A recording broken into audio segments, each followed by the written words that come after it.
Boa noite, hoje a gente vai falar sobre o leite pasteurizado, da legislação aos métodos de análise. Nosso grupo é composto por mim, Mariana, Washington, Júlia e Laísa.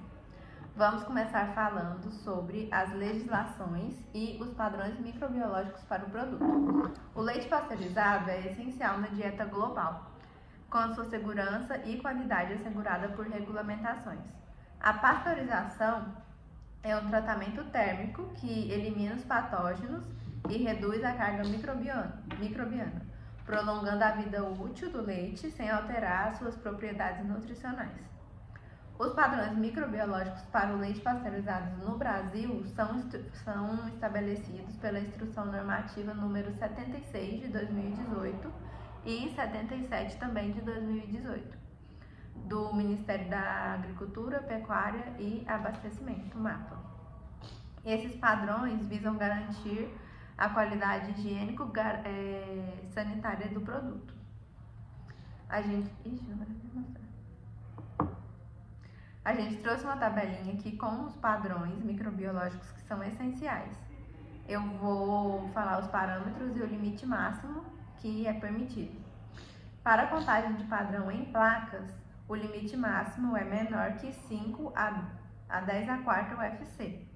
E em coliformes a 10 a 35 graus, menor que 10 UFC.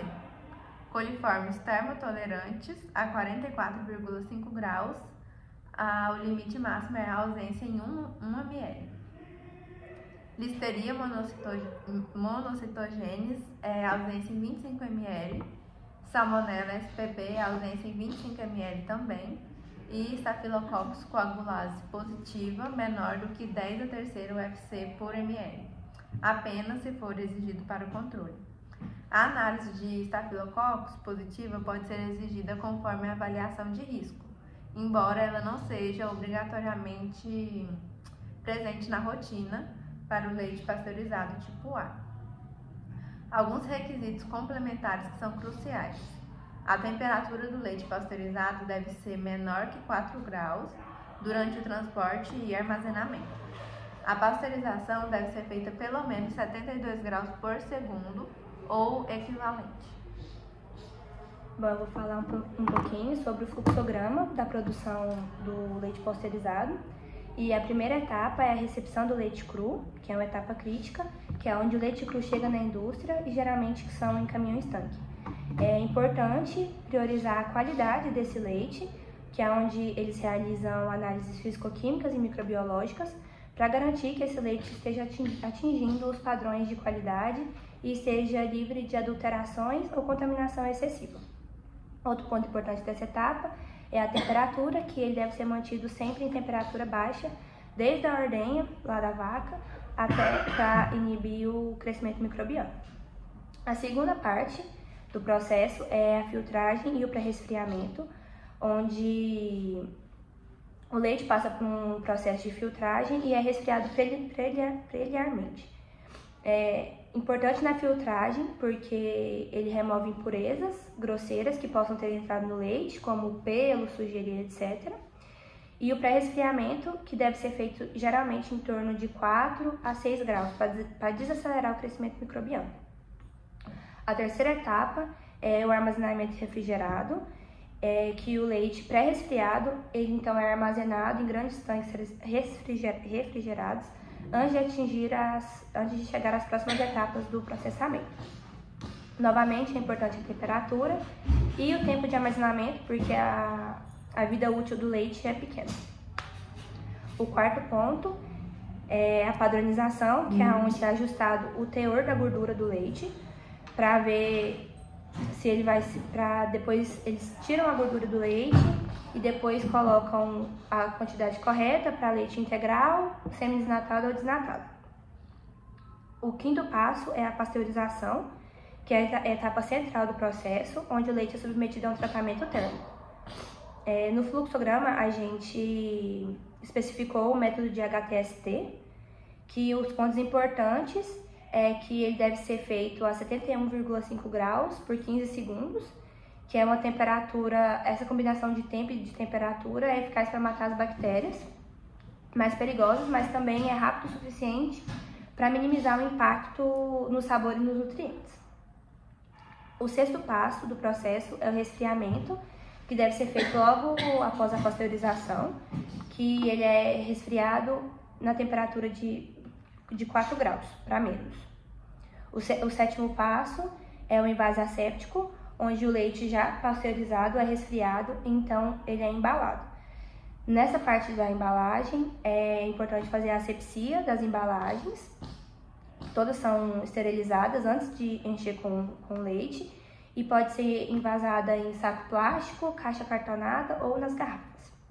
E o último passo é o armazenamento refrigerado e a distribuição, onde o produto final, que já está embalado, ele é armazenado e preparado para distribuição.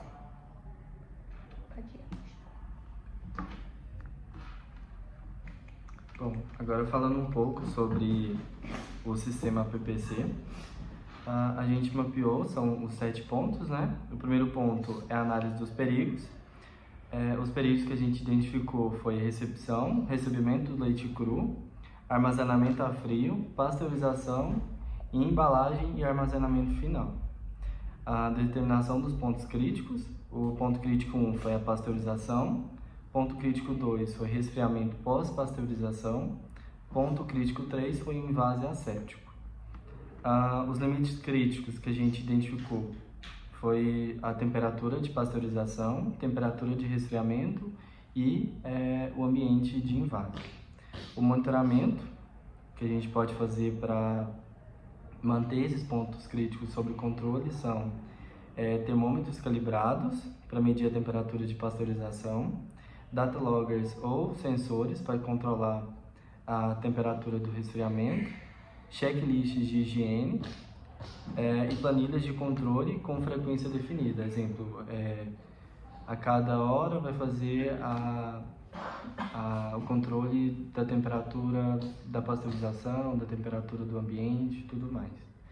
As ações corretivas que a gente pode citar são pasteurização abaixo do limite de temperatura, resfriamento inadequado e falha de higiene no envase.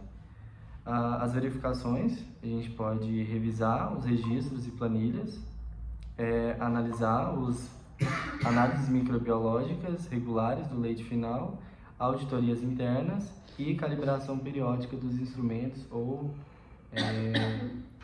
equipamentos que são utilizados nesse processo. Manutenção de registros, que é o 7º passo, que é fazer a documentação e rastreabilidade dessas medidas corretivas e preventivas. A gente pode fazer o registro de temperatura de pasteurização e do resfriamento, planilhas de monitoramento preenchidas e assinadas, registros de não conformidades e ações corretivas, ou seja, o que aconteceu durante o processo que foi não conforme e o que eu fiz para solucionar, relatórios das análises microbiológicas e protocolos de limpeza e treinamento para os operadores, manipuladores que estiverem inseridos nesse processo. Análise microbiológica para o leite pasteurizado. As análises microbiológicas são utilizadas para verificar a conformidade com os padrões estabelecidos pela legislação brasileira, especialmente a Instrução Normativa número 76 de 2018 do MAPA, que regulamenta a produção, identidade e qualidade do leite. Padrões microbiológicos da normativa. Contagem padrão em placas, máximo permitido é menor que 5 vezes 10 elevado a 4 UFC por ml. Contagem de coliformes a 45 graus, máximo permitido é a ausência em 1 ml. Pesquisa de salmonela, ausência em 25 ml. Contagem padrão em placas. Objetivo: estimar o número total de bactérias viáveis aeróbias mesófilas. Método: técnica de diluição seriada e semeadura em profundidade. Utiliza-se agar padrão para contagem. Incubação 32 graus por 48 horas. Resultado expresso em UFC por ml. Contagem de coliformes a 45 graus. Objetivo: verificar a presença de coliformes fecais, especialmente E. coli, indicando a contaminação pós-processamento. Método: técnica do NMP ou plaqueamento em agar vermelho-violeta bilis. Incubação a 45 graus por 24 horas. Resultado em NMP por ml ou presença/ausência. Pesquisa de salmonela. Objetivo: confirmar a ausência de salmonela, um patógeno de risco à saúde pública. Método: etapas sequenciais: pré-enriquecimento, enriquecimento seletivo, placas seletivas, confirmação bioquímica e sorológica. Resultado: presença ou ausência em 25 ml. Observações importantes: a pasteurização não garante esterilidade, apenas a eliminação de micro-organismos patogênicos. A presença de coliformes ou CPP elevada pode indicar falhas na pasteurização ou contaminação pós-processamento. Os laboratórios devem seguir normativas da ABNT, NBR e boas práticas laboratoriais. E é isso, muito obrigada. Obrigada.